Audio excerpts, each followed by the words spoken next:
Today marks the deadline for journalists to decide whether to comply with the Defense Department's new rules, a requirement for keeping the credentials that allow them to access the Pentagon.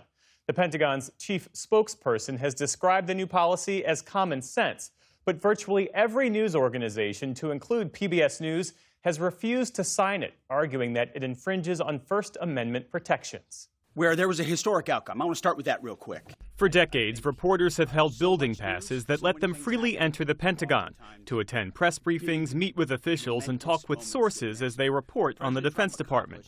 But now, in order to keep those credentials, the Trump administration is requiring journalists to comply with a policy that says reporters cannot solicit or obtain any information the Defense Department does not explicitly authorize. Doing so, the Pentagon says, would be a criminal act and would not be considered protected activity under the First Amendment. It follows Sean Parnell, the Defense Department's chief spokesperson, posting on social media, "Despite many statements to the contrary, journalists are not required to clear stories with us. They retain robust access to our public affairs offices, the briefing room, and the ability to ask questions, which we continue to answer thoroughly. The only change is an overdue update to our credentialing process, which hasn't been revised in years, if not decades, to align with modern security standards. Access to the Pentagon is a privilege, not a right." Today at the White House, the Defense Secretary defended the new policy. It used to be, Mr. President, the press could go anywhere, pretty much anywhere in the Pentagon, the most classified area in the world. Or also that if they sign on to the credentialing, they're not going to try to get soldiers to break the law by giving them classified information. So it's common sense stuff. For more on this, we turn now to Nancy Youssef, a staff writer at The Atlantic who covers national security issues, and David Schultz is director of the Media Freedom and Information Access Clinic at Yale University, and he advised the Pentagon Press Association on how to handle the Defense Department's new rules. Thank you both for being here. David, we'll start with you. You heard the Defense Secretary say this is a common sense update. They're just modernizing the rules.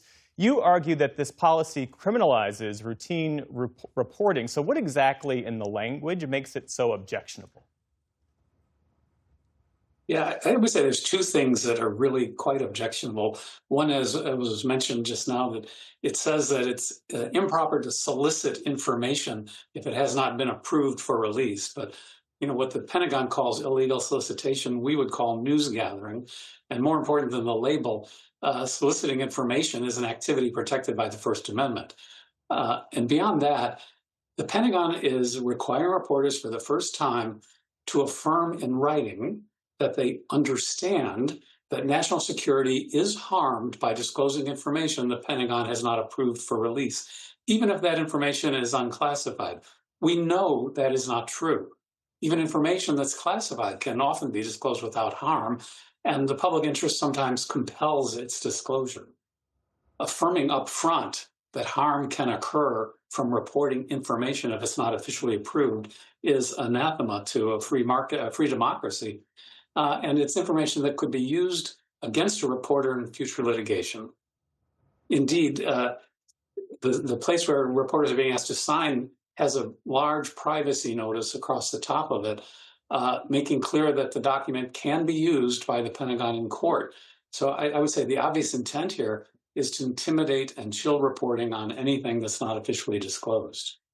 And Nancy, why is it so important for reporters to have in-person access to the Pentagon, to actually walk the halls and talk to people? Well, remember, this is an organization that uses nearly $1 trillion of taxpayer money, employs 3 million people. And so being able to get as much information to the public as possible about what is happening in that building, the decisions that are being made about consequential national security decisions, is critical to our reporting. It allows us to bring the kind of nuance and detail to make for the most accurate reporting on issues as important as when the nation goes to war. And we should say that reporters don't have access to classified areas at the Pentagon. What safeguards already exist to prevent journalists from accidentally accessing or publishing classified or sensitive material? So first of all, we wear badges every day, and not only do we wear badges, they identify us as press. We swipe in and out of the building so they can see when we're there, and you have to go through a background check to get that pass. Secondly, the Pentagon is a big office building with lots and lots of offices that are secured, and so there's not classified information sort of haphazardly thrown around. It's put in secure rooms and rooms that we don't have access to.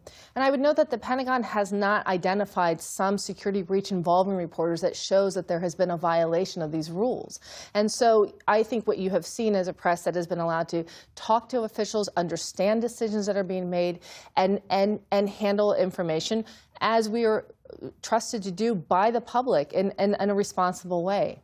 So based on your reporting, what is driving this policy? Why is the Pentagon doing this now when no other federal agency has anything like this in place? Well, since Secretary Hegseth arrived at the building, he has been aggressively going after access for journalists. Within weeks, required some news agencies to vacate their desks, vacate their news booths. He has indicated that when he doesn't like coverage, that there should be repercussions for it. We've seen a secretary who has only had 2 press briefings. In the 10 months he's been in office, we've had less information than we've ever had before. Even before these rules were put in place, we have seen restrictions on our ability to obtain information. You mentioned earlier in the show the strikes on boats in Venezuela. Till this day, we don't know what kind of ordinance was used, who's conducting those strikes, whether they're from drones or from ships, or even who's on those boats. And so from the beginning, we have seen a secretary that has been quite aggressive in pursuing journalists who write information that goes against what he and his department want released. And David, building on one of Nancy's points, you point to what you see as hypocrisy, that the recent security breaches within the Pentagon have come from within the Defense Department, not from journalists. Tell me more about that. Yeah, I just want to underscore what Nancy just said, that there is absolutely no need for this new policy and no justification for requiring reporters to sign these statements. As you said, no other agency does it. They don't do it at the White House. They don't do it at the State Department. And we should be clear, there was no problem that prompted this change. And I do think it's a bit more than hypocritical to suggest that this is a common sense step that needs to be taken to protect national security, given that the major leaks of classified information during this administration have come from the top, starting with the casual use of Signal by the Secretary himself. It's not reporters that are breaching protocols here. So looking ahead, how will this change the way you and your colleagues report on the Pentagon? Well, I should start by saying we will continue to report on the Pentagon and do so aggressively, as we've always done. I think what will be lost is the opportunity for the American public to see troops. We won't be able to do things like go on ships with sailors. We won't be able to go in Humvees with troops. We won't have that kind of detail that I think has really added nuance to the reporting and to the public's understanding of national security and where we ask America's sons and daughters to deploy and potentially be in harm's way. Nancy Youssef, David Schultz, thank you both for your perspectives and insights. We appreciate it. Thank you.